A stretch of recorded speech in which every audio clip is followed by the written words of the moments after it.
Hello there, good morning to you. And coming up on the show this Monday morning, it's all done.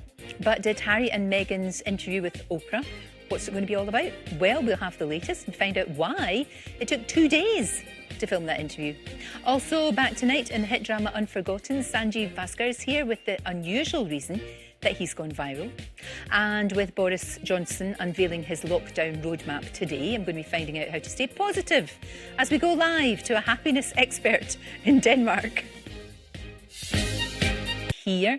So they have to get this right, don't they? They really do, because we can't be sort of, like the hokey cokey going in and then going out again. No, that's absolutely right. And he's talking to his ministers this afternoon, it's Boris Johnson, and then he'll be having the press conference at 7 o'clock to tell the nation what is on the cards for the next few weeks. Now, it's expected that on March the 8th, that all schools are expected to go back in England. Now, that might change. They might say, well, junior schools, nurseries and early care settings first, rather than all schools. But at the moment, it's speculated he wants all schools to go back at the same time. So we will see. A lot depends on what's going on data-wise. But 2 people from different households to mix outdoors. So instead of just having to go and exercise with somebody from another household, you had to sit down, have a coffee, have a drink, a picnic, without having to exercise as well.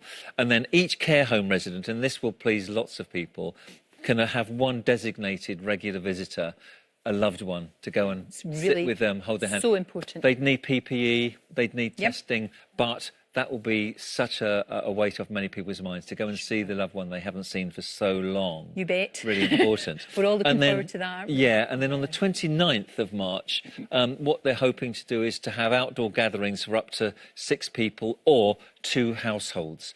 Now, I would rather it were 2 households, because if you reintroduce the rule of 6, which I've always had reservations about, that's potentially sharing the virus between 6 different households. It is really, if it's 6 different individuals. If it's 6 different individuals. So I'd rather it was restricted to 2 households getting together, which is a start. It's easing out of the lockdown in a cautious way. But outdoor sports facilities to reopen. So if you want to play golf, if you want to play tennis, if you want to use a basketball court. So important. Children already being allowed at school, if they're at school, to have outdoor activities after school, sports, that sort of thing. But adults too, come the 29th, hopefully, if the figures are right. And it's safe to do so, then that's what we expect to hear today.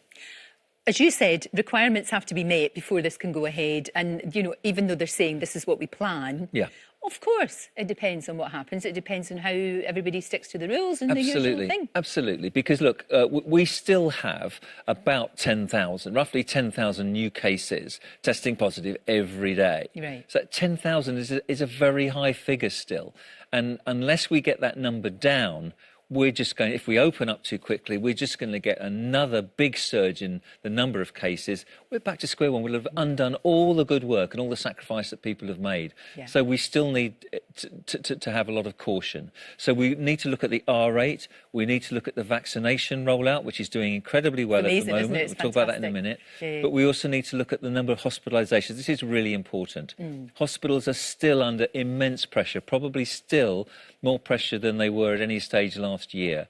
Staff are pretty tired, pretty exhausted, and a lot of them are sick themselves. So we have to protect them. We have to protect the NHS. So these steps that we're taking have to be guided by what's actually going on the ground. And as you said, the vaccine rollout, thank goodness we've got that.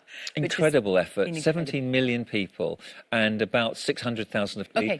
Not too much too soon. Cautiously, Hilary, of course. Thank you. Thank you so much. Well, we talked about schools reopening in England. That process is already beginning in Scotland and Wales, with some pupils returning to classrooms today. Well, I'm joined now by Professor Jason Leach, the National Clinical Director for Scotland. Jason, great to see you. Thank you so much for joining us this morning. And as we said, some schools opening today, particularly little ones. Yes,